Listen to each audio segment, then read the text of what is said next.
Hey guys, Hey, bud. do we know what episode number this is? funny guy. I've been waiting. I'm waiting all week. Really? Funny guy. Like that's it? Like Do we Wait, know? was Does that? anybody- Yeah, does anybody we know. we know, Yeah. yeah. We keep track.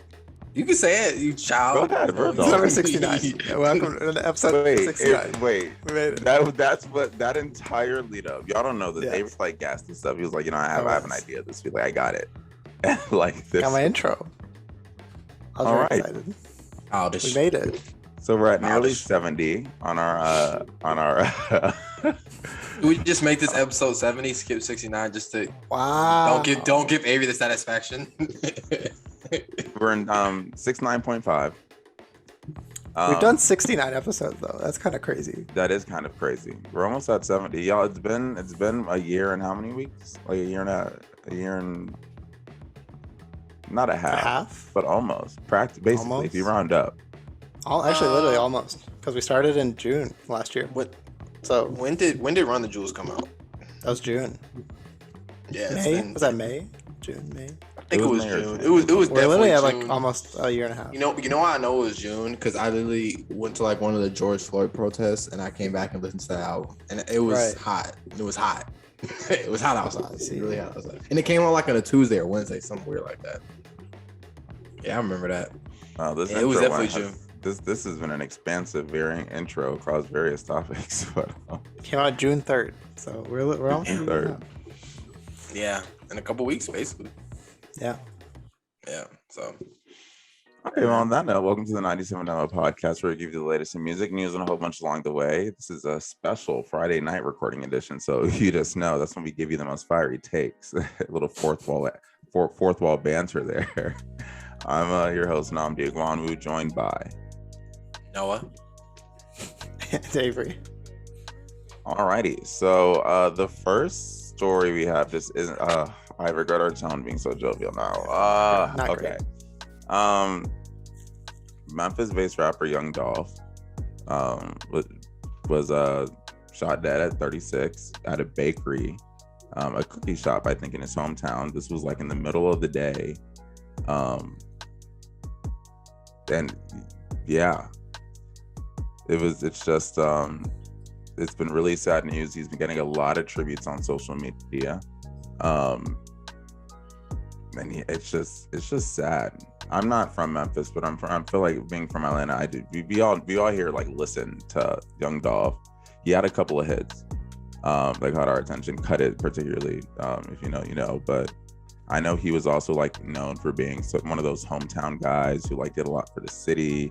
I know he was actually scheduled to do like a turkey drive, like give out turkey at He was scheduled that same day, like a couple hours later before he died. It was like he was supposed to have like a turkey drive or something like that, which is insane. And he was supposed to do like an event as like his high school, like today or something like that. It's crazy. Yeah.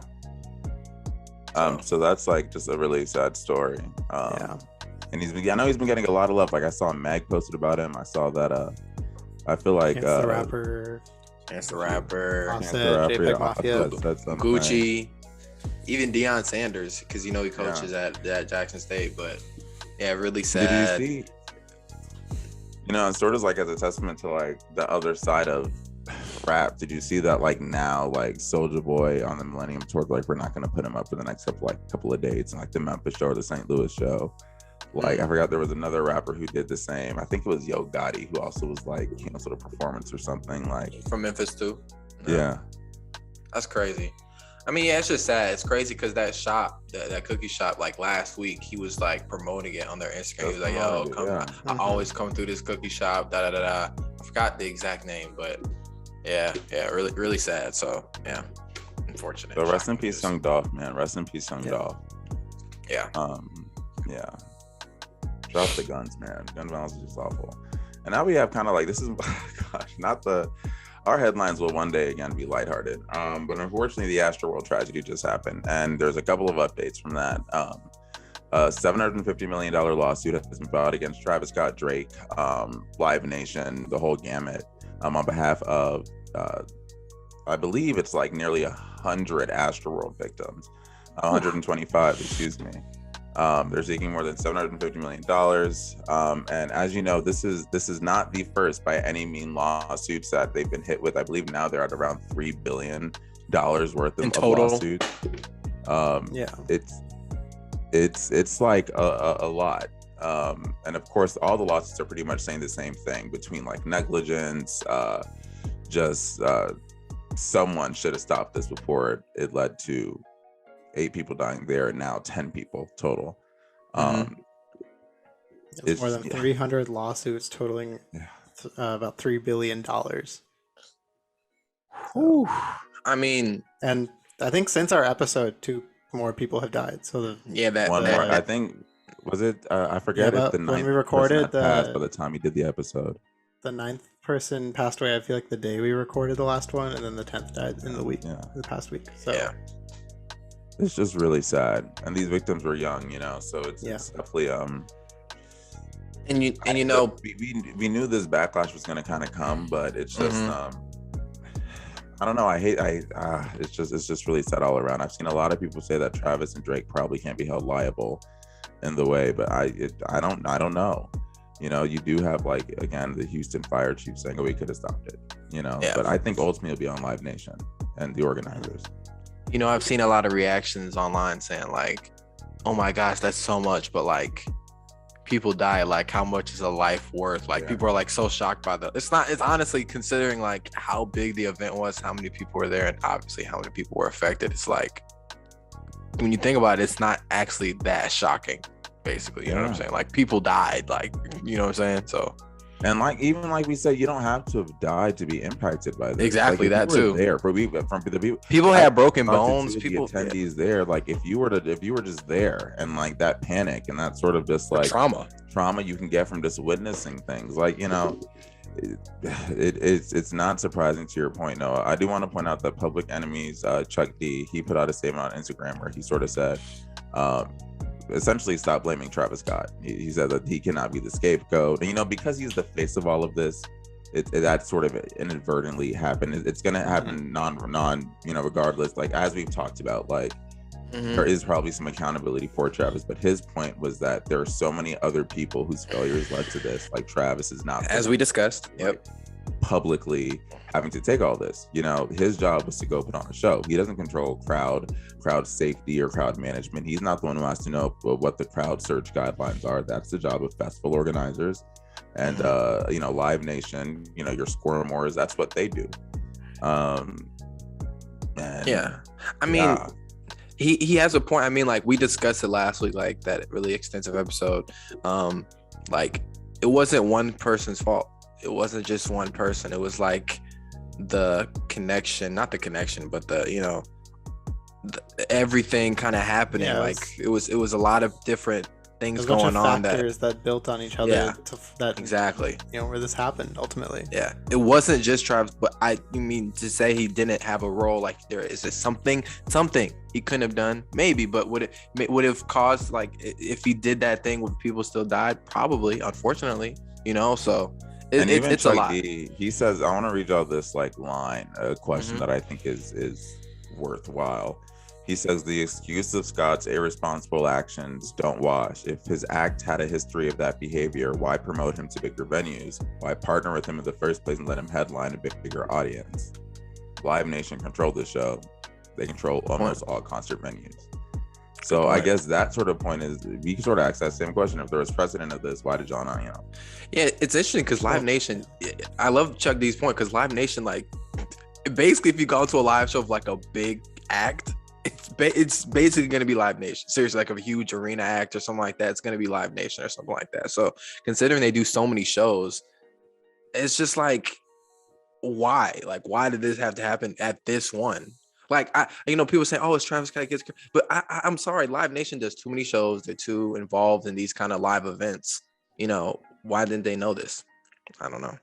Well, I don't think I think accountability is everywhere. Yeah, for sure. To answer that question, like, no one's died at a Travis Scott show before, so there was no why wouldn't they partner with one of the biggest musical acts? That's for sure. It feels like a weird thing to question. It's like, no, I'm not questioning. Like, no, not you. I'm talking about the statement. where he's saying like, why partner with him at all? Where it's like, no one's died. Like, there's an opportunity to make money. Of course, people are going to partner with Travis Scott. Now that it's unfortunately gone to this length, he's going to have to change part of his image and his reputation. Absolutely. Yeah. If in case you thought there's going to be a wider impact within the music industry and people are going to, you know, maybe learn from this, which they have. We've seen the Tiana Taylors and the SZAs, you know, reaching out, making sure people are good in their shows. Like, I've seen those clips. On the other hand of that is Lil Uzi Vert, who during his Day in Vegas performance last weekend, when there are people, I guess, chanting in the crowd, like, hey, we need help. You know, people can't get out, or someone fainted. He said, I don't take no breaks. If it's getting bad, leave. If it's not that bad, stay. And then he continued to say, which I don't laugh because that's funny. I laugh because it's baffling to me that a week after now 10 people have died, you're like this callous, I guess. Like, to just say that. Insensitive, tone deaf, all the above. And then you think about the people we talked to last week, you know, Safi and Aliza, who said like they were considering going to Day in Vegas, and I'm like, imagine they had tickets. They ate the cost. They had tickets. They ate it. Go. Imagine going and hearing that like a week later, like, you know, really, exactly. And they probably, you know, there's probably people who were at Astroworld at this concert that heard that. You see, and the problem with that is his arrogance to think that, you know, no, it's not going to be me. You know, it's the same, you know, logic that goes, so I don't have to wear a seatbelt. You know? Exactly. It's the same logic that goes and like, oh my gosh, like, I'm not going to wear a seatbelt. I'm not going to get in a crash, or I'm not going to take the vaccine. I won't get COVID. You know, it's the same logic, you know, so yeah. Yeah. So I don't know. I wanted to follow up. This makes me angry. I feel like there's more people need to talk about this, because I think this needs to be condemned pretty like heavily. I know you can't tell the grown man what to do, but like, it's just, this was reckless. So I don't know. He grown. He like 5 feet. Now, if he keeps on getting booked after like this, right, that would be an example of ignoring something as an organizer, right? Sure. He will get booked. But I think like festival culture in general, you know, especially like, because, you know, most festivals take place during the summer and the fall. It's pretty hot outside. People don't drink water. People faint.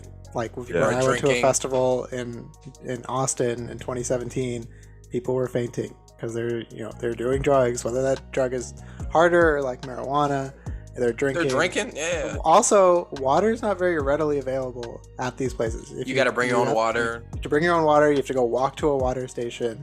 The whole ethos, like culture around festivals itself, does not lend itself to people being healthy at these festivals. Yeah. So that also like has to change now, and hopefully it will. I'm assuming at that, you know, that Texas one, it was like basically a desert. Like you think about the big ones like Coachella, stuff like that. It's like basically literally in a desert where it's hot. We're on a motor speedway on top of concrete in like 95-degree heat, where the sun's just bouncing off of it, and it was so hot.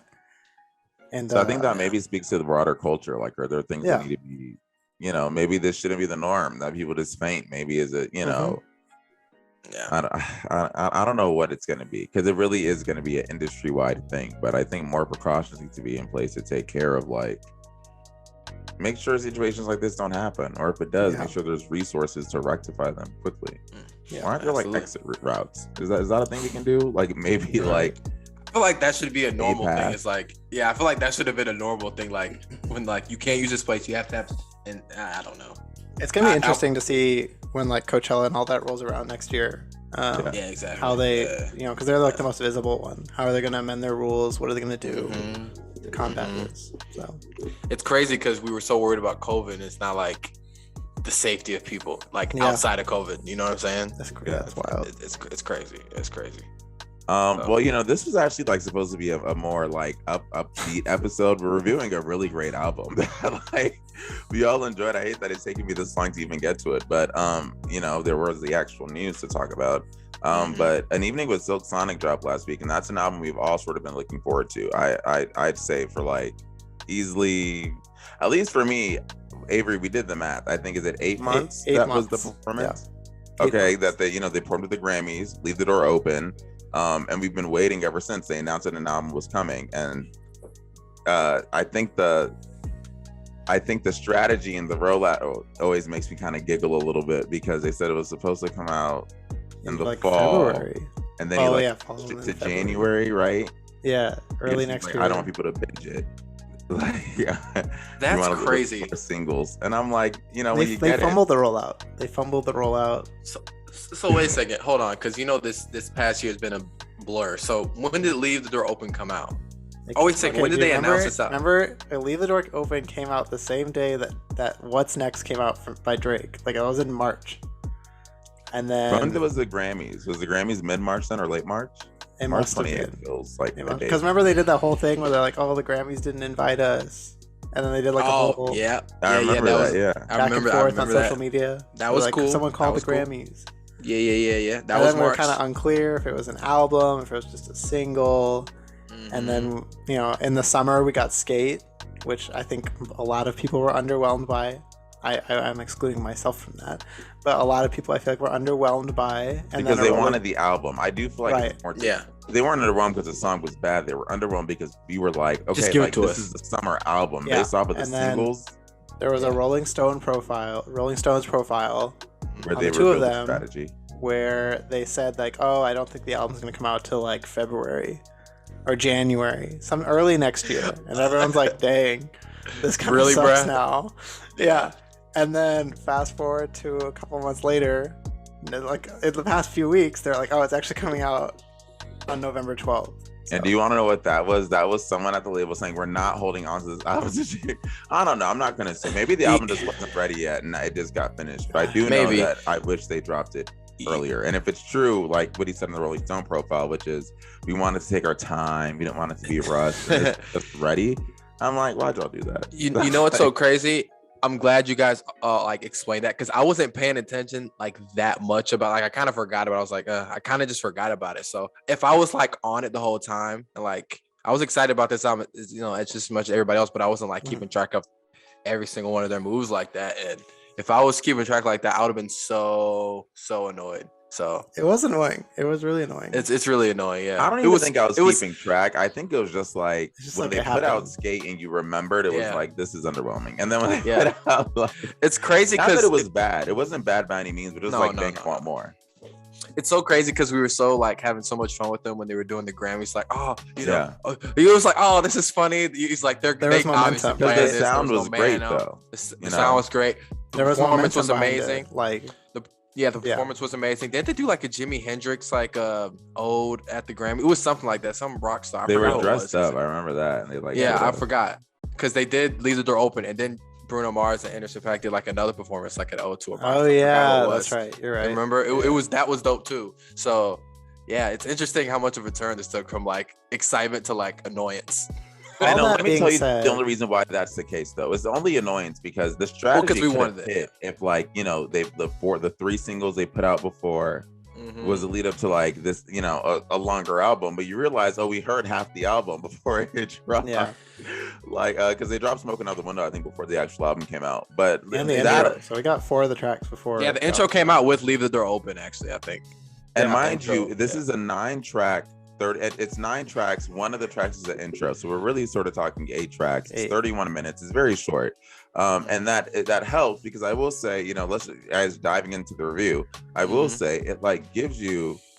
It is a very infectious album. It's short. It's smart. It brings you into the experience. You start with Silk Sonic intro, right, which is sort of like the perfect setup to the rest of the album. It introduces Bootsy Collins, who was like, you know, 70s, like hella from that era, like, you know, you're he's the sound that you're like, oh, what's this? You know, feels like you're walking into a nightclub in the 70s in Las Vegas. To me, it felt like you turn on the TV and this was the start of the show. You know, where they're like, that's exactly what it is. I think that's too. Exactly I like that too.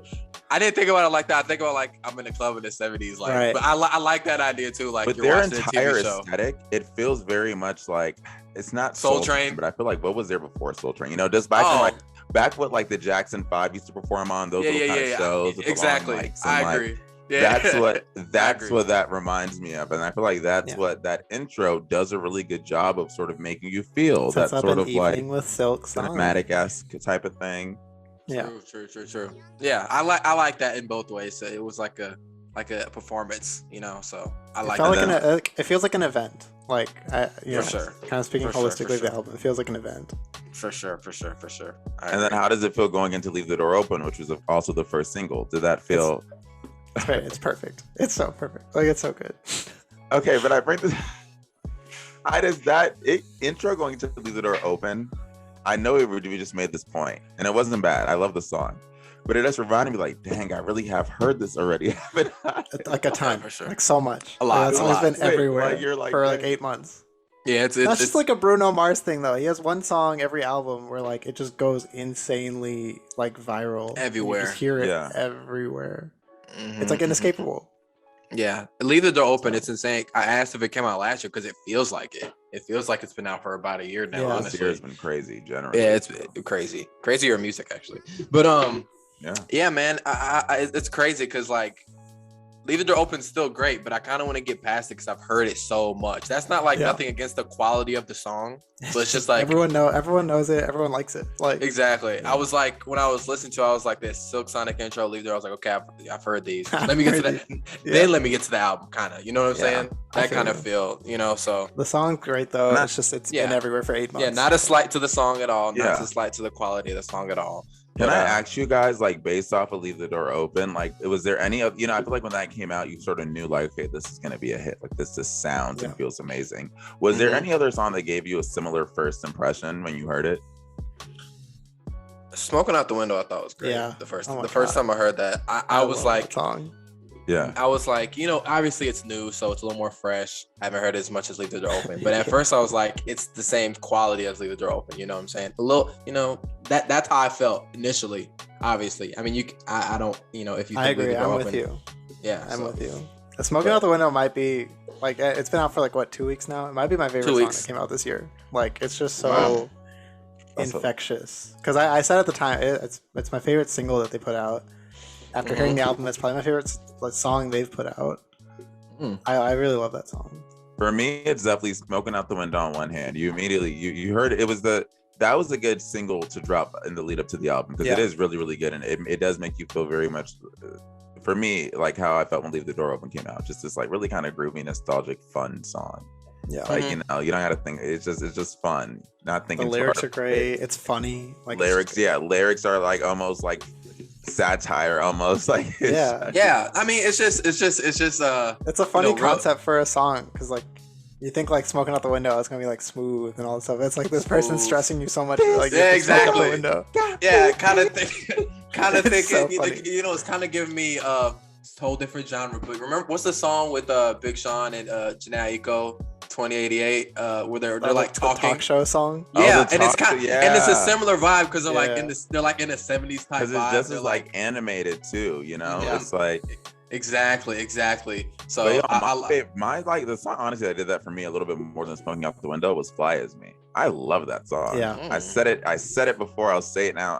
That's one of probably my favorite songs on this album, and I think it's because it sounds the most like Anderson .Paak. I agree. I totally agree. I said he really shined on this song. Like when I think of this song, I just think of the hook. Fly As Me. His voice really stands out. That little, you guys hear that little gruffness kind of he has. That's like somebody that smokes cigarettes. But he makes his voice work really well on this album. Yeah, for sure. But I just love I feel like this song is the perfect like contrast. Leave the Door Open. That sort of starts and is a little bit of a slower, like melodic, albeit great song. And you get to this, and it's just like immediately like a kind of banging higher BPM. Like it's just you kind of just want to dance to it. It feels like 70s groove. Do some it feels like a soundtrack to like an old like blaxploitation kind of film where it's like you got the pick in their hair, they're walking around the heels on, like a Shaft like Shaft. And like the second verse kind of like really feels like that. Is he the star of this movie? And I like that. That's so on the head. It does. It's really good. I totally agree. Yeah, this track is really great. A lot of energy, and I like Namdi. You said great contrast from like the first song, which is super slow. If you went to another slow song, it would have been like it's good, but you're like, okay, can I? They picked it up. Can I get up a little bit? So I agree with that. So yeah, and Anderson .Paak shine on this, which is obviously going to be, so that's going to be a discussion about Anderson .Paak's role on the album, which is, a fair discussion to have, obviously.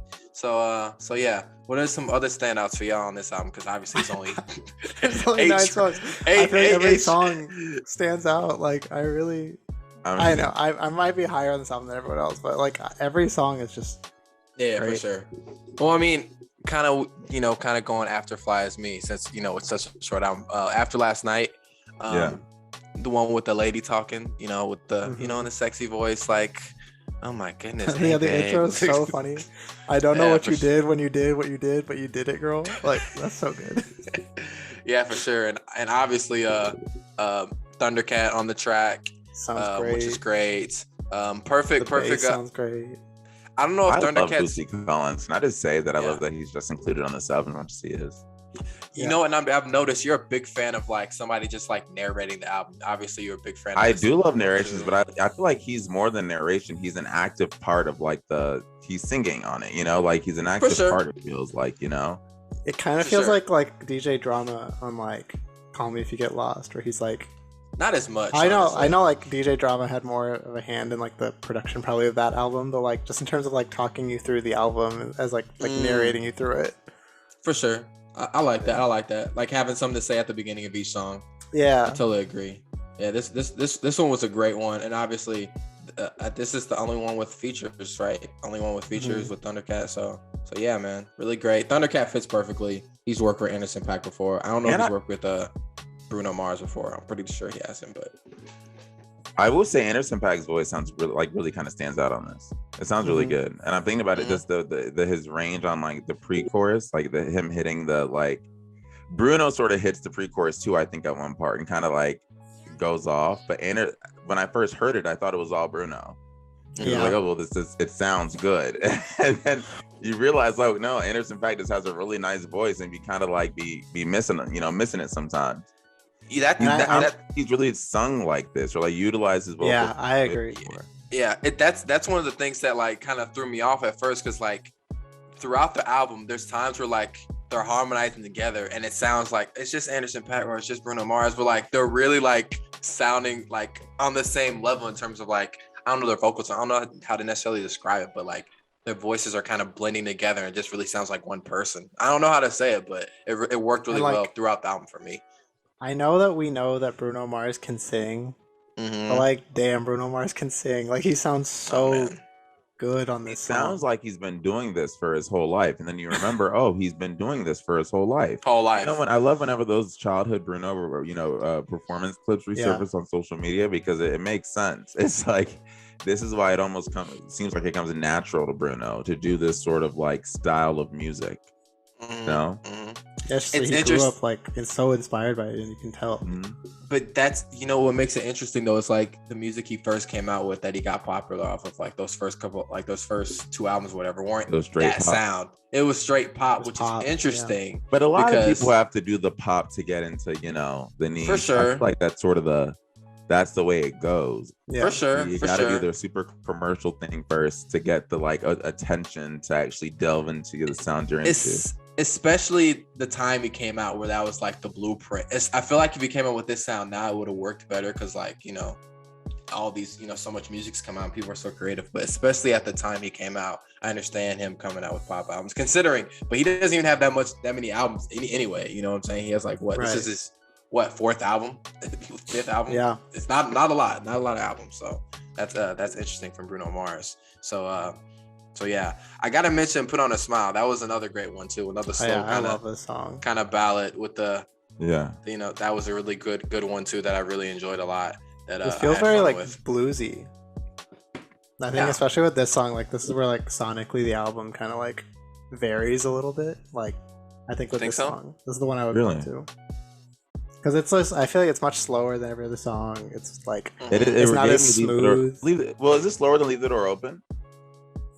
I feel like it is. Like they occupy the same lane in my brain a little bit. Not gonna lie. Yeah, I'm kind of with you now. It feels like similar in the same lane. Still love it. At the It's like it's less smooth. It feels like than the other songs. Like it just feels.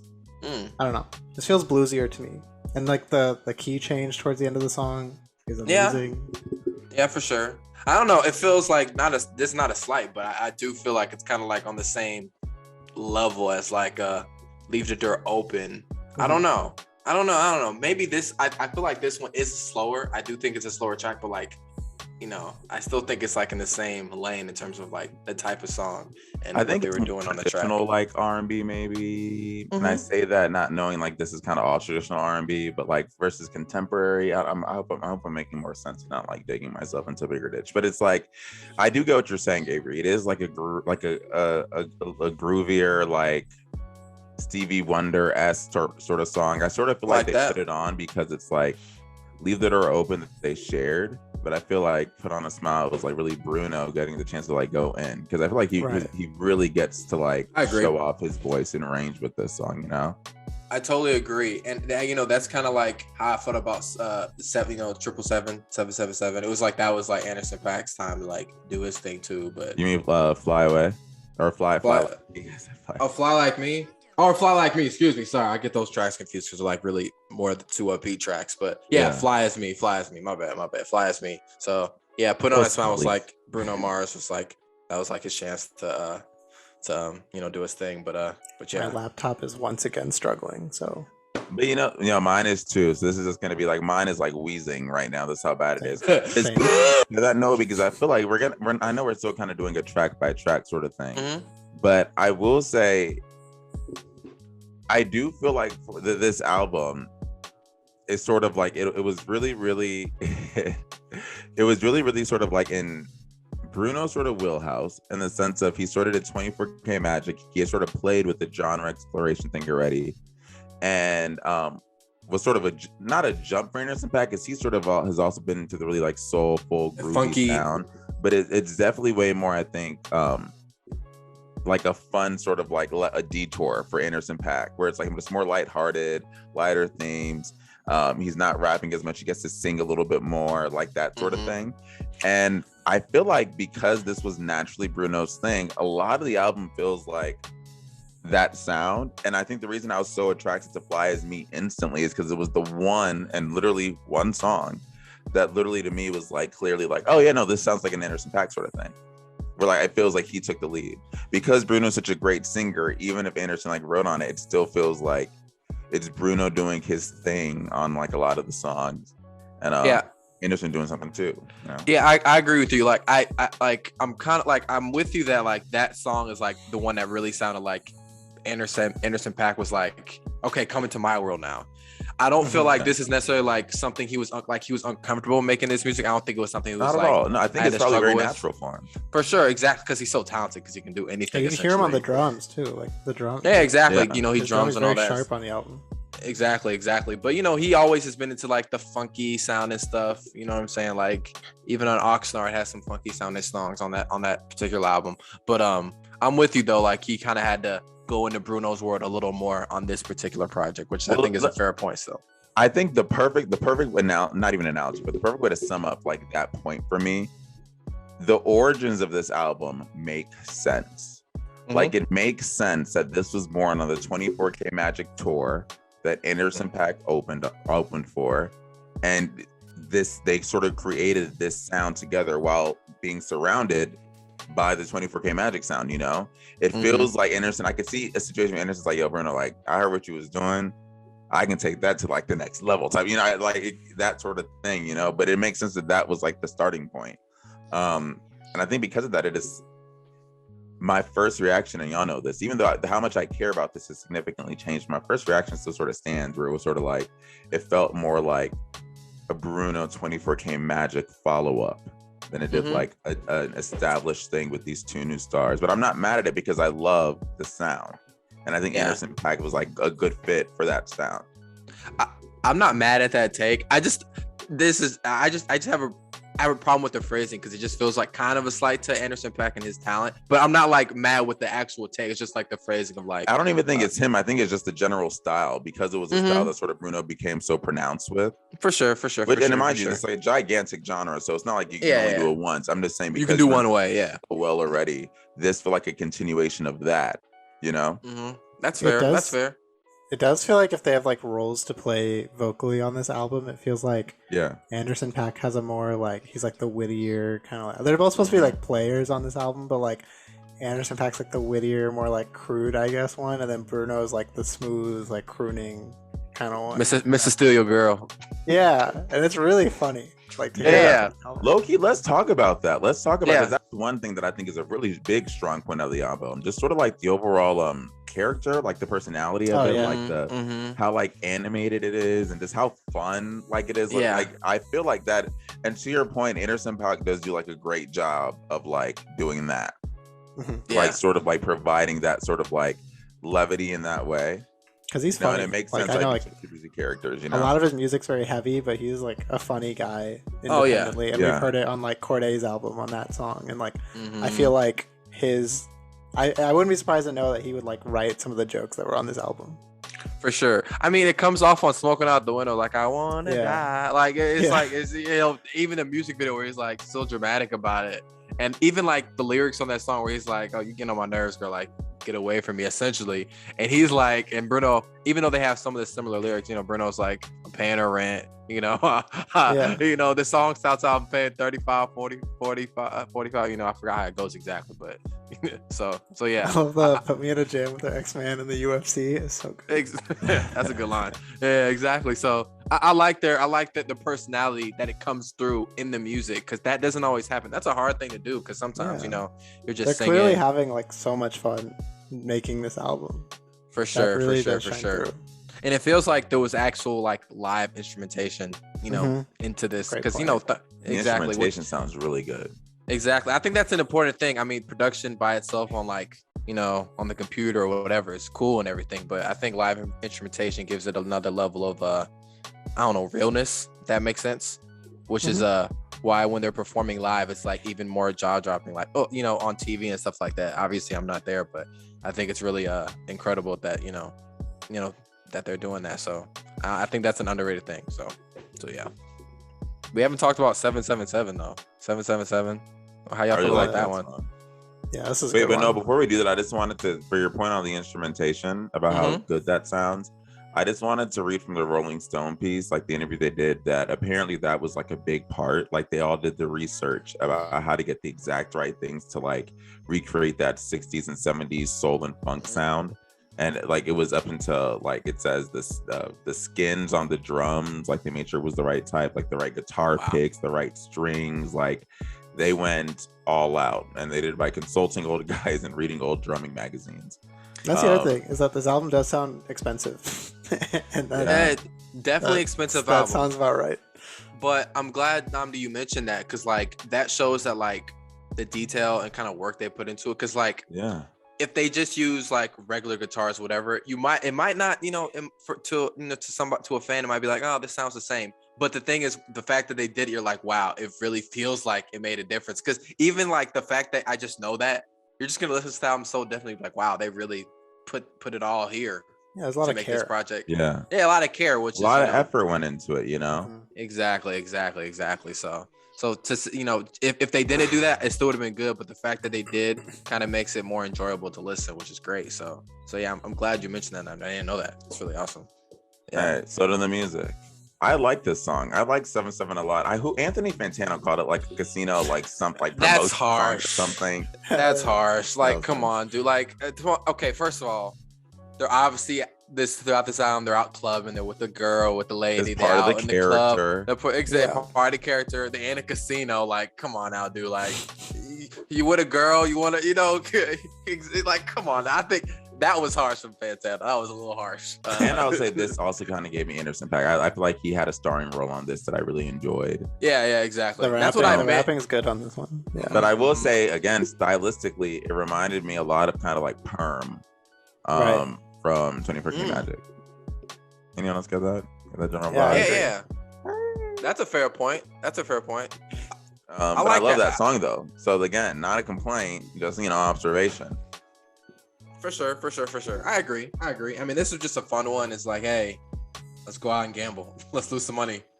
You know what I'm saying? So yeah. And I mean, I think considering what the album was, if they, you know, I'm thinking when I was listening to this album in order, by the time I got to this song, it's sort of already established what this is. It's like you know what sound you're in. You kind of feel the cinematic, not cinematic, but you feel like you're in the 70s sort of like what was the name of the show you just said? No, the Laughing Factory sort of thing, like you're about to perform or something, like Oh yeah. Like Soul Train. I said Soul Train. So if they tried to like do something different, or they kept on doing the ballads, or they kept on doing like, I think it makes sense that this is at the end of the album, like towards the back, for sure. like they're wrapping it up.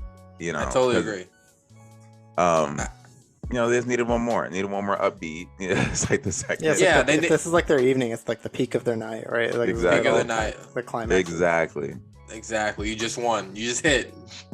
You just hit. You just, yeah, you exactly. just hit at the casino. You know what I'm saying? So you got it. You know, and that's another thing about you know, we kind of talked about Skate in the beginning and like how it was kind of a letdown at the time. Still a good song, but you know, it definitely doesn't hold up as much. You know, this is honestly one of the worst songs, not a bad song, one of the worst songs on the album, if that makes sense. You know what I'm saying?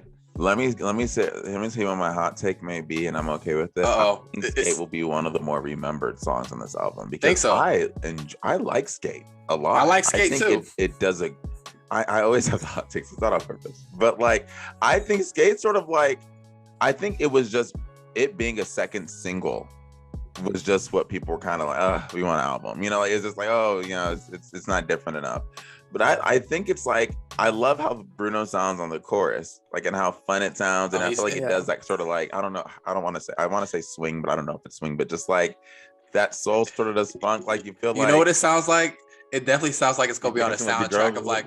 No, it definitely sounds like it's gonna be on the soundtrack of like a romantic comedy. You know, there's gonna be a scene with your girl where she's skating and skates to me, baby. You grab your girl and you out there dancing like on the roller. Yeah, I wish I could skate like that, man. I wish I could. But now, dude, when I was at the skate rink at high school and stuff like that, middle school, I was the guy like sitting down, like, oh. No, but then this song comes on and a girl skates over to you and she's like, "Would you like to dance, Mr. McGee?" I fall and bust my ass. And I fall. I'm like, oh, okay. You know what I'm saying? I was not that guy, man. I still don't know how to skate. It's embarrassing. I think Skate does better in the album rotation than it did as a single. I think that's just what I'm trying to say. No, I think I like your point though. You kind of convinced me like that it will grow just like the type of song it is. Like, hey, I'm just having fun with my girl. Like, I really do like that. I agree with you now. I'm actually with you now. It's still not one of my favorites, but I feel like it's gonna like be a song that people do remember a lot. I really. It's the fold and close of this album. That's what it is. I've always really enjoyed this song.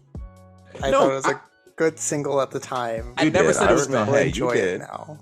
Never said it was bad. Never said I didn't like it. Never said that. I said it's a fun song. It's a great like summer song. It is. And I guess it came out towards the end of the summer, but you know.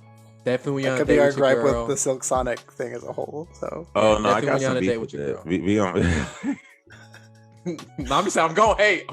I'm getting there. No, I'm not. Okay, and finally we end with Blast Off. This song's incredible. This song's pretty. I think is like I enjoyed it. It's they sound amazing on it. They really do. I'll say that off the rip. I had to take a little something to get here. I'm trying to like. It took a little something for the whole album. I like the name Blast Off exactly. as an outro track. I think I'm just trying to remind myself if I think it like sounded like a good closing, nice outro track. You know what I mean? I thought it did. It's very pretty. Like it's just like it just sounds so. All the harmonies throughout just sound really nice.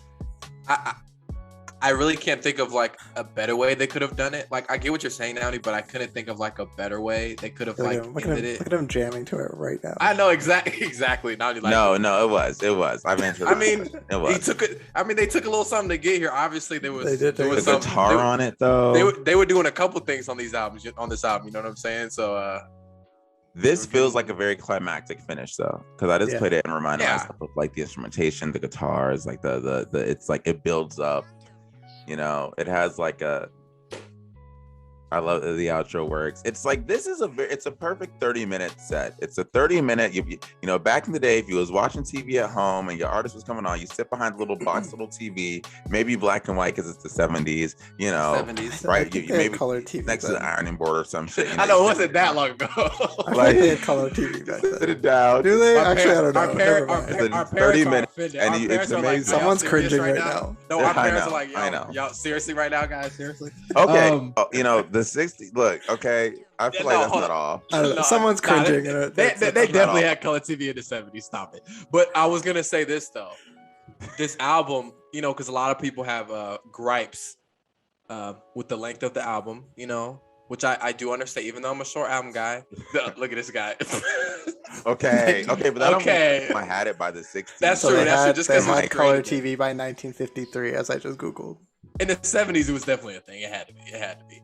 But I think what could have happened with this album is it could have ended like in a way, like they could have had this song and the two other ones. It was like, oh, I wish it ended with this one. You know what I'm saying? That happens a lot where you have an album that kind of ends like, he's like, oh, this would have been the perfect ending. And then there's two other tracks that are fine, but not, you know, not like the perfect ending. I feel like this was a good ending. You know, whether there could have been more tracks still, you know, depending on how you feel. But I feel like this could have been the end no matter what anyway. So I think it's a good ending. And the song's great. So I think, well, no, it's a good ending. It's fine. Like, it's fine. I think my thoughts on the length of the album have sort of evolved throughout the week. I started feeling a bit underwhelmed just because of the fact that this was like a Bruno Mars and Anderson .Paak collaboration, and you sort of just want a lot. You know, you want something that you can remember by, because who knows if we're going to do this again.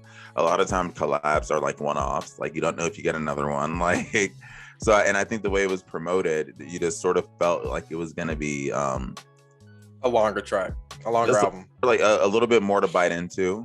Sure. So I think at first it being 31 minutes, and not only is it a 31 minutes, it moves really well, which is a pro. That you just once you sit there, you can just sit and like let it play and like enjoy it and like soak it all in, and before you know it, you're doing it again. But I'll say it was also in con of that, like the first time I listened, I was like, dang, like already? Like that's it. And then especially since you knew 4 songs already. That's what I was gonna talk about. And even let's, God forbid, you decide to like skip the songs you've heard before, then it's like, oh, the album's gone. Did you get like a 10-minute album? So that was a gripe I had for a minute. I do wish either they saved a little bit more, or they like gave us a little bit more to enjoy, because by the time you get it, it sort of just feels like, oh, I'm getting 4 new songs. That's a good point, Nam, because, you know, you kind of compared it. We were talking about Vince Staples and how that was a short album, but I'm pretty sure there was just one single from that project. I'm pretty sure it was Law of Averages, and then the album came out, and then it was like, oh, look at all these new songs. Especially with a short album, if you put out 4 songs, you know, the intro, Leave the Door Open, Skate, and Smoking Out the Window, that's half the album. And you're like, wow, I've heard half of this already. Whereas the new stuff, and it's 5 tracks, which is I get that, especially with a short album. If it was like 12 tracks, then I'm like, oh, we got 8 new songs. Let's do this. You know, that makes sense. Intro and the 3 singles, perfect. But the fact that it was 9, which is short, I'm not gonna deny it's short. I love short albums, but I get that gripe. You know, you got to be careful with your releasing singles when you have, you know, less than 10 tracks, because you could have the possibility of people like, oh, I'm bored. I heard half this already, you know, which I'm not saying this did it, but I can understand the gripe. You know what I'm saying? That's so they definitely obviously recorded more than 9 songs or 8, excluding an intro. I feel like you think a deluxe we're is gonna coming? Get a deluxe at some point. I don't know when. But I know that's like nothing that should like factor into a review, and I'm not. I'm just saying, for the purposes of like this argument or this, you know, this your point. I'm still waiting for my sweet for the sweet deluxe EP from the sour EP. That's what I was still waiting for. I just feel like there's something. Wait, what? Like you remember when sour came out and it was like, I feel like she's gonna do a sour sweet thing, like, you know, they're gonna drop like. Avery, did you say that? I did. I followed the TikTok kids on that one. We got burned, but. You got damned. Remember the Damn album with Kendrick? There was like second album coming. You got damned. That's what happened. They're like, "Dang, we released 1 album. Y'all want more? Y'all want more? Yeah, there's so much work with this one. Yeah. You know what? The deluxe I'm excited for. I hope it comes out. You know, there's some rumors on who's gonna be on it. You know, Avery kind of mentioned it to me. I saw the clip of Freddie Gibbs rapping over one of the songs, which sounded kind of cool. I think that was fan made though. I don't. Think it was fan made. No, it was fan made. Silk Chronic. It just gave me thoughts, because even though Freddie Gibbs is a rapper, he gives you like really 70s smooth talk rap type stuff. So Ghostface Killer said he wanted to rap over this? Based off of what you just said, Noah, I'm gonna submit something. Yeah, go ahead. Freddie Gibbs is a rapper. Over this beat, you realize this hit. Anderson .Paak. Why do I Paak? Anderson .Paak. Talking. I don't know. Either works. Anderson .Paak also raps. These beats were here. Why wasn't there more of that? I'm gonna start talking about some of the things that like the things that impact my score. I think when I say before that like it felt more Bruno's wheelhouse, I think what that means is it feels like a lot of this album catered to that sound already that Bruno does so well, and not as much sort of ventured into anything that like Anderson is really known for, or as much allowed him to kind of flex his muscles for what like has attracted his kind of cult following for so long. Which makes sense. Point. Bruno's a bigger star name or whatever. Maybe you can say that, but it would have just been nice to see variety in that way, since you know like it's possible, as opposed to just Fly As Me. Really, especially I agree with that point, because especially when the masses got put onto Anderson .Paak, which that counted album. That was the first time he was like, shown to the masses. He was doing everything on the album, the singing, the rapping. Like he was showing a variety, different skill sets he has. And this one, he's kind of just doing the singing thing, which is cool and it's great. He's good at that. And he had the one rap song where he was actually rapping, which I do agree with you. He could have done more. He still sounds great. But if he would just could have allowed him to flex a little bit more, because he's so talented. Like he can literally do everything, literally. So that's a good point. He could have flexed a little more. Maybe he pulled back. Maybe it was like, let me pull back a little bit for this album. I don't know. And then let me ask you guys, honest answers only. This album we can acknowledge is great, but it still is 31 minutes and 8 official, 9 tracks, 8 songs kind of thing. Do you see yourself listening to this, especially since we heard 4 of the songs before, let's say come January? Oh yeah, it's such an easy listen, and it's such a fun listen that and I love both these artists that I just, if I'm like, oh, I want to listen to Anderson .Paak, I'm not going to skip this album. If I want to listen to Bruno Mars, I'm not going to skip this album. I think it's I love some of these songs on here. I love most of these songs on here. It's great. It might sneak into my top 5 this year. I really love this album. Avery said that, and I think I believe you. No, I'm about to give you a non-answer answer, okay? By myself, just being around myself, I probably won't be listening to this as much, just honestly. But in a setting where with people and everything, this is just the perfect album to put. When you're in the car with somebody, there's an album where no matter what, who you're with is gonna hit. You with the hood dude, you with the girl, you with the lady, it don't matter. This is the album. This is the album you put. He's like, oh yeah, bro, play that Silk Sonic. You know what I'm saying? So that's in that sense, yes. But by myself, honestly, no. But still, great album. And bro, that's what my take was gonna be. I think this is a great social album. It's great to put on at a party. Any friend group it'll probably work with. It's very sort of it's easy to just have to sit back and enjoy this because it's such an easy listen. It sounds really good. It's fun. You're not gonna put this album on in front of anyone, even if they only like country, or they only like rock. This is a good lyrics are easy to remember. What's this, Yeah. So I do think they did that. I don't know me personally how often I'll sit through and re-listen on my own, but I will say now I've enjoyed it a lot. And like I said, I think it'll be that album. It'll be the fun, throw on a track, easy to listen to. The first day, I told you guys, I listened to it four times in a row without even knowing. It's it just goes, it goes again. You have it on repeat. It just plays again. You play it 30 minutes, plays again. Really easy listen. So that's a good thing. This is one of the easiest reviews in terms of how long we had to, listen to the album. Yeah, very true. Do we want to do closing? Do we want to do closing thoughts and scores? Sure. Hey, you go first, bud. Why do I have to go first? You love this album. Come on. We all love that album. No, it's really great. It's called An Evening with Silk Sonic, and I feel like I got a little event out of it. I feel like I got something I can listen to all the way through. That's really tight and again, just super digestible and easy. I feel like I kind of summed up my thoughts when I just said that I'm going to keep coming back and listening to it because it's really good. And I'm going to give it a 9 out of 10. Okay. I echo a lot of thoughts that Avery had. Just gave me a quick little experience, honestly. Quick 30 minutes, quick experience. And y'all know me, I love short albums. So, I liked every song. I love this sound, the 70s, 80s sound of music. I'm in love with that sound. So, yeah, great album, guys. I'm going to give it an 8.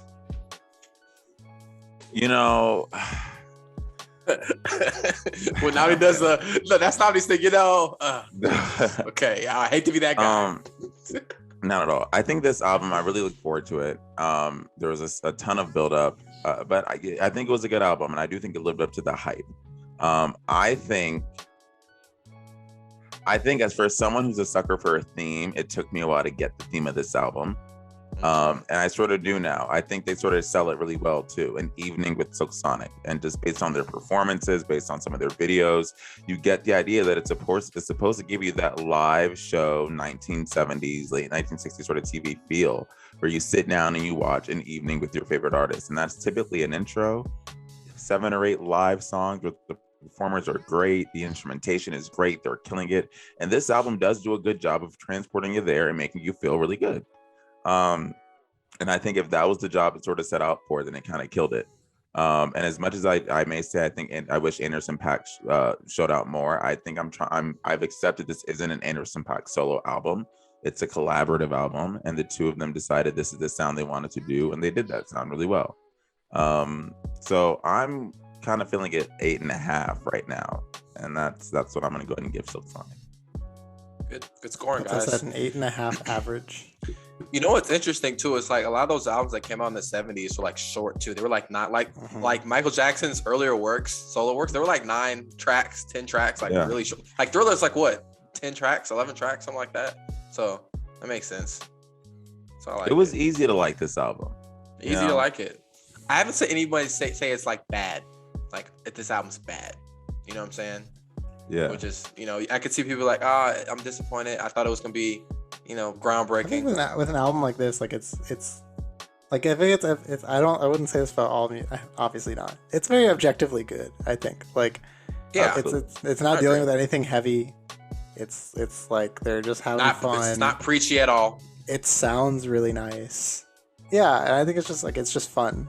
And I don't know if you hate fun, then maybe you don't like it. But then like, you know, who's that person? I hate fun. Yeah, it's like who's that guy? Actually, you know? I hate Fun the band. Actually, I'm joking. Oh, let's not. Hey, we are young. Hey, one of the few.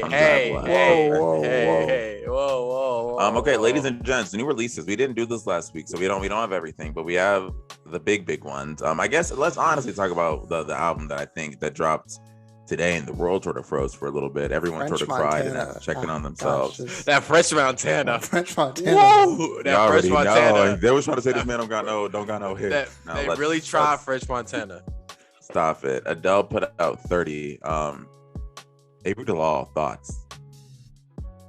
I've listened to it 1.5 times. Mm-hmm. It's great. I mean, it's Adele. She bodied it. Like, what more can I say thing. after 1.5 listens? It's great. It's just so good. I mean, it's Adele. I don't know what more you can expect from her. No, McGee, you once told me Adele's one of your favorite artists. React to the new album for us. Yeah, man. Love this album. It's great. Listened to it in the shower last night. You cry? Hella did text us like, was that yesterday? Was that last night? I was up last night. Honestly, I listened like 12:08 and you were like, this album. I think I said Adele album. I said Adele album. Yeah, that's all I said. Album. That's it. That's all. I mean, yeah, it's Adele. It's an incredible work. I mean, she's an incredible singer, incredible artist. So, I mean, she's just gonna lay it all out there. Literally, she literally laid it all out. I'm sorry. I want to say just the track that hit me the hardest. I want to say it, but I'll wait. What is it? Sure. What is it? I mean, My Little Love just hit me like really hard, dude. Yeah. It hit me really hard, dude. Yeah. I didn't cry, but I almost did. Okay, like I didn't cry, but let me say, this album doesn't feel like a cry. We're not gonna review this album right like now, guys. Okay, let's calm down. I know. I didn't want to say this one doesn't feel like your album. This one feels like you get yourself up. Like you grab your. No. You know what it is? You know what the meme is? Better than this. No. You know what the meme is? Not on my watch. Not on my watch. That's what this album is. That's what it is. But yeah, man, we're gonna talk about that album some more. Next week we're reviewing it, so stay tuned if you want our more of that for a whole episode. Yeah, we're gushing about Adele for a whole episode. Did y'all actually listen to "They Got Amnesia" by French Montana? No. Okay, well let's talk. That I know each of you actually listened to. Noah, before this pod started, you were listening to "The House Is Burning," the Homies Beg version. So can you tell us about what your boy did? Yeah, honestly, when I saw this, I thought it was gonna be like some of the tracks he released on like YouTube and not on streaming. I thought he was just gonna put them on the album, but he didn't. It was actually like new tracks. He had 4 tracks. R.I.P. Young remix with Project Pat and Juicy J, which I thought was cool. Since Project Pat sample, that's cool. Yeah, that's cool. He had a song with Young Nudie, which is cool. That's good. Deontay Hitchcock, which is a dope artist. Y'all know him. He was on the Dreamville project. He's dope. He's another album artist. Good. Is he from Atlanta? I don't remember. I think he is. I think Deontay Hitchcock might be. He has a song with Jid that is so good. Yeah. I believe he's from Atlanta. Yeah, Avery, do a quick Google. Avery's good at that stuff, man. Every time my computer's about to have a panic attack. Yeah, he's from Atlanta. I think he's from Atlanta. So yeah, that's cool. Man, he is from Atlanta, so that's dope. I mean, Atlanta got all the artists, so that's what's up. Yeah, and he got another song called Donuts with UMI. I've never heard of this person. Umi, I don't know, but I mean, yeah, it was a quick, dope little 4 tracks, so it was good. The album cover's dope. Like, he made it blue. I don't know, that just it is cool. I think he just did the reverse colors. You know how like you can do like inverse colors on your phone. Oh yeah. That's all it was. So yeah. Yeah. I feel like we kind of are. We have to talk. Well, actually, I want to talk about Kanye first. It's funny though. These are the back-to-back stories. I'm gonna let you finish in a minute. Let's talk about Kanye. Released the deluxe of Donda, and I'm so conflicted because on one hand you have Life of the Party, we got the official version, even though Drake leaked it because he's kind of he did it to like hurt Kanye, but it backfired. It backfired. Andre's verse, easily probably the best verse on the album now. Maybe this year. It's up there because I'm still not gonna sleep on Off the Grid. Who did Off the Grid? Crap. 504. That verse was insane. Crazy. Jay Electronica had a verse that was insane. So we're not going. I'm not gonna slide them still because. Yeah, but Andre 3000. Andre, I think, nailed the theme better than any other verse. Like if it was Donda, you know what I mean? Like, yeah, for sure. Like he actually talked about his mom. Him and Jay. So on one hand, he told Donda to say hi to his mom. Like, yeah, that's hard. That was crazy. Yeah. You got that, and then I actually liked all the other songs, like "Never Abandon Your Family." Wait, is that one? Do you already have that one? Never Abandon Your Family. Yeah. No, that was new, right? That's new. Okay, yeah, I was about to, there was 20 some on the first one. Yeah, I know. But then he restructured the whole album, and I think he kind of ruined the order of the album. And I'm kind of heated on this. It just doesn't make sense for Donda Chant to go into Hurricane. It don't sound good. I'm not really heated for someone trolls me, but no, but it's frustrating. It sounded good, and this doesn't. Yeah, it's frustrating because honestly, like you hear the sequencing, like even if you didn't like Donda, you had mixed thoughts. I never had a problem with like the sequencing. It was more like the specific tracks. But like now with the deluxe, it's like, oh, I don't even want to listen to this. Feels like he hit shuffle. Yeah, it's like, and it's like, why'd you do this? He hit shuffle. Yeah, some of the part 2s are like way up. It's like, what the so heck are you weird. doing? It's what if so this weird. was just like an intern uploaded it wrong? Like he's like, I mean, Kanye just was on Drink Shares. He was like, you know what, F it, shuffle. Let me just put this order together. You know what I'm saying? So, I mean, honestly, I was just here to listen to Life of the Party. I'm glad he released that as a single, so I can just download that song. Remote Control Part 2 and Jesus Lord Part 2 come before Part 1 on this. It don't make no sense. It's just weird. I don't know what. And I don't know. I feel but maybe he did listen to us a little bit. He put all the Part 2s of the other Part 2s at the very end. So true. Good point. Yeah, good that's point, something. Good point. What else did y'all boys listen to? I have a couple, but I don't want to go ahead. Avery, that Bryson Tiller, bro. How you feel, man? That's your guy, bro. That's not me. Okay, y'all need to stop. Bryson Tiller is not my guy. That was Noah. Don't you, Noah? See, I'm not. Okay. Right now. 6 years ago. You don't get to come years after the fact and say, well, I don't even know. Hold on. I respect Bryson Tiller. 6 years ago, I had a strong moment. Okay, I had a phase. Okay, it was me playing those dad hats. It was a phase. It was a strong phase. I hope y'all artists hear it out there. You can have someone who one day is a stand, the next day all of a sudden they don't claim you. Well, okay, if Bryson Tiller hopped on this pod, okay, if I see Bryson Tiller in public, I'm gonna lie and be like, "Yo, bro, I've been there since the beginning. I'm alive." But right now, I'm not huge into his head, but people still love him. The K Tronada EP, y'all listen to that? Oh, that was great. Yo, K Tronada is actually. I hope he gets the next Anderson podcast like kind of mainstream push because. He's my fave. You know what's insane too? We were disappointed with the Her Project album. This song, oh my gosh, she sounds incredible, dude. So good. So she good. sounds incredible. Thundercats on there, obviously. Yo, I was surprised. I was gonna go. I was surprised Matt Kami was on the last track because he was like an underground dude that worked with West Side Gun, and he had an album that released earlier this year that I loved. Yeah, no, maybe you want to learn the whole verse. Is it Haitian? He speaks Haitian. That's what he's speaking Spanish. Yeah, he's Haitian. Pray for Haiti. Even better. Pay for Haiti. Spay. I don't know how it goes, but wait, is that? No, never mind. That's not patois. Okay, that was about to be. Wait, is it? No, I don't know. Okay, I don't know. What's the language? Wait, no. I don't want to sound ignorant. What's the language in Haiti? Just keep talking. Well, it's right by the Dominican Republic, so it may, is it? No, it's. I don't. Avery. I went to college. Avery. We about to Google this. Hey, we went for journalism, okay? Not not world languages. It's okay? Haitian I know Creole that means and French. we were trained to Google things. It's Haitian Creole and French. Okay, got you. I was kind of right. I said Creole. You had it for sure. Yeah. Yo, cool. I think I'll more so talk about Taylor Swift's album later, the Red release, because I really care about it from a sales standpoint. But did anyone listen? I know she released the All Too Well thing. I was told the backstory on that is that she wanted that to be the single. Okay. I mean, who are you told by? I didn't know if that was you or Hope.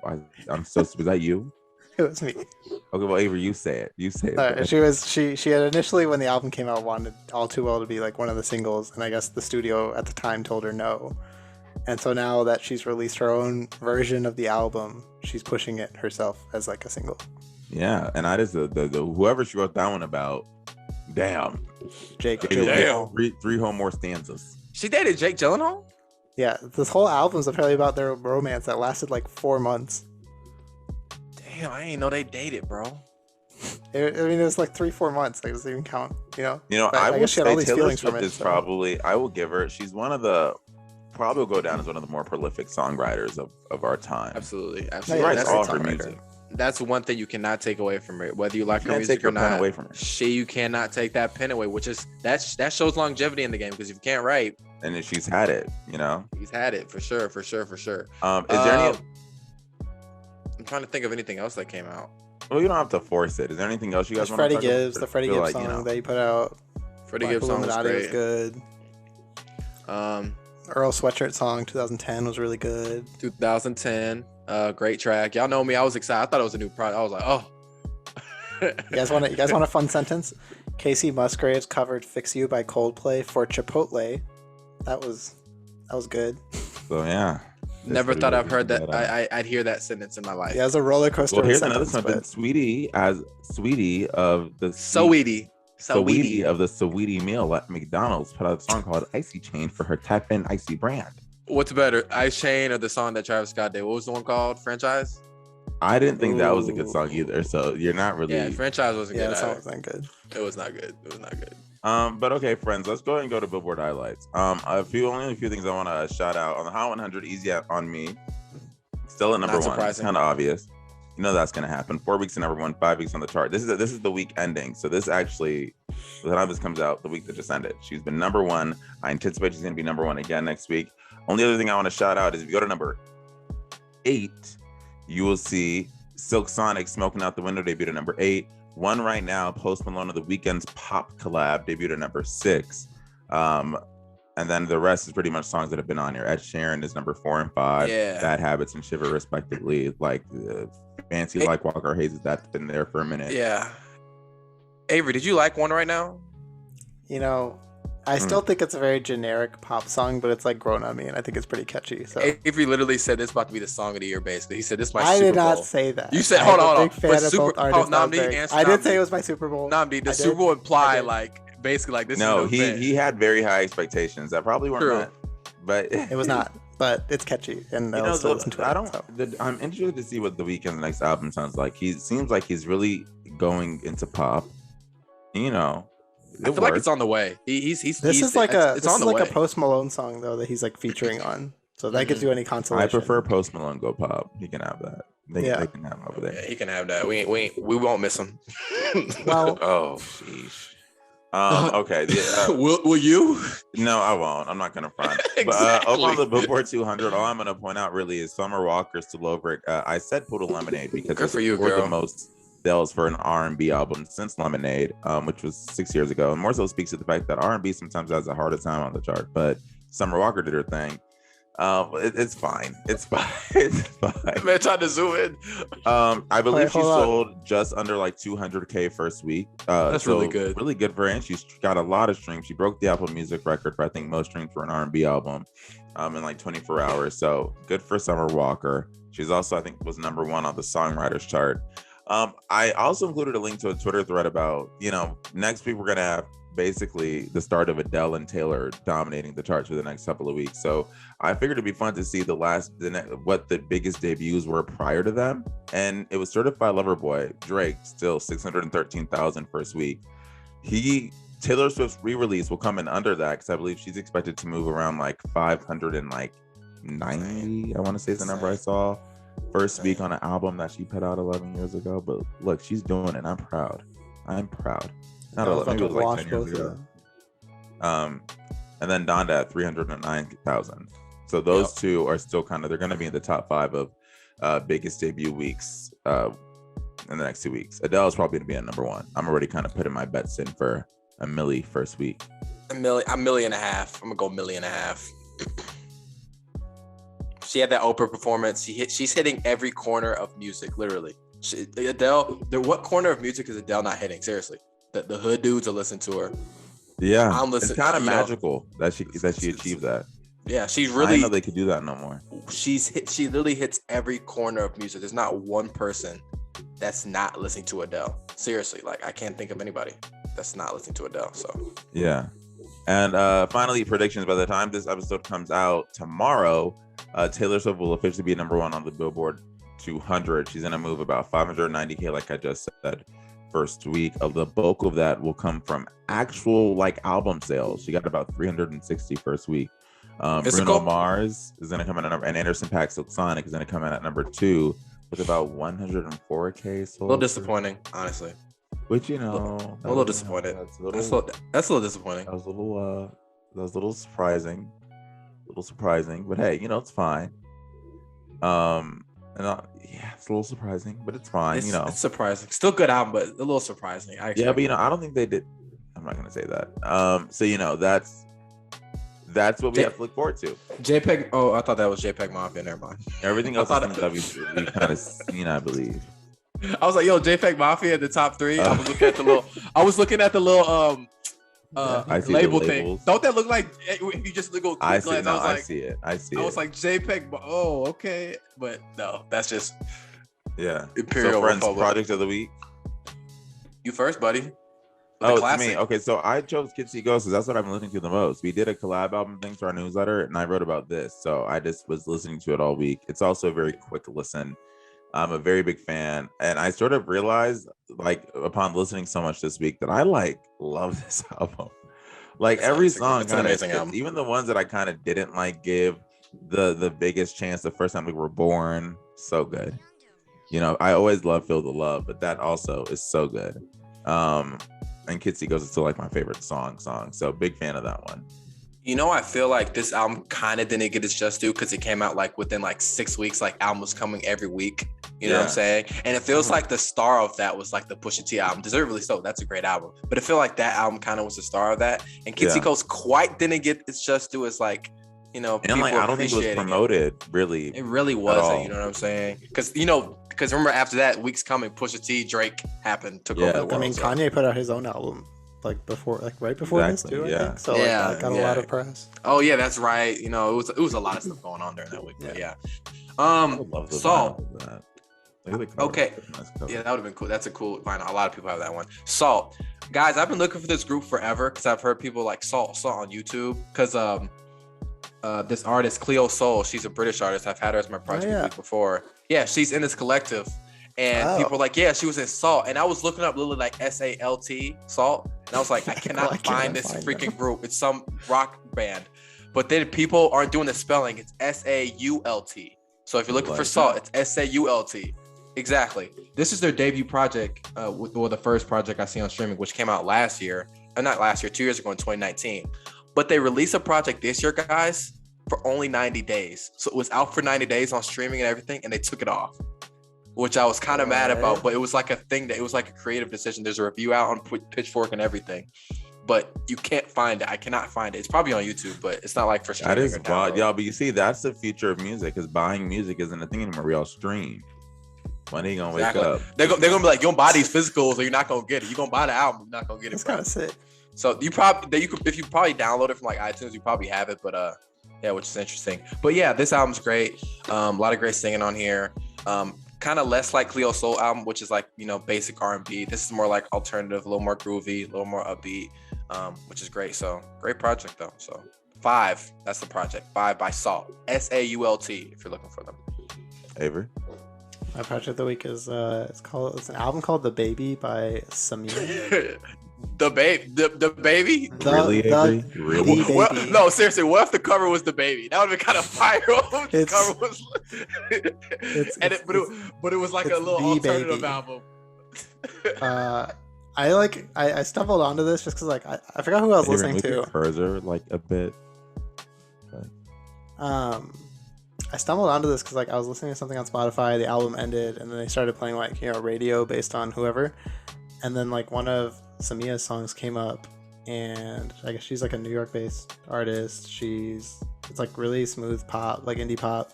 There's a song called Big Wheel that's really, really good. And I was like, oh, that's really nice. And I listened to the album, and it was really good. So I've kind of just been like hooked on that all week. How do you spell her name? Samia. Okay. I just make sure, guys. I be listening to stuff, and people be like, yo, listen to this. And I'll be like, yeah, this is like her only album. I guess she came out with like a, you know, The Baby reimagined this year, and also The Baby. Single. Well, if she comes out with the album The Baby, seriously, it's just The Baby. Cover of The Baby. No, not a collab, just The Baby, and it's just the picture of The Baby, but she's just doing pop songs. Don't you love when you find a new artist and it's like only 2 albums or like 1 album? You're like, oh yeah, you were an early adopter. That's what I feel about Doja Cat, because I found her a couple years ago. She almost has 1 million listeners on Spotify. She's so huge, dude. She's so huge. It's crazy because when I Samia. Oh, so I was like, she's popping out here. She's gonna hit. Kind of like a Pink Panthers type, you know, kind of buzz a little bit. I don't even know. I'd literally never heard of her till I stumbled onto it. So true. Yeah, well, we'll check her out. I look forward to hearing her on the 97 Demo November playlist, which also will get some of the songs from our favorite collab albums. So, you know, look forward to that. But that actually concludes our episode. A nice review episode. We started a little dark, picked it up in the middle, and landed, and, you know, stuck the landing. We landed this plane. This plane. Next year we're talking Adele's 30, so make sure to join us for that. In the meantime, tell all your folks to share, subscribe, show us some love on social media, and we will be back next week.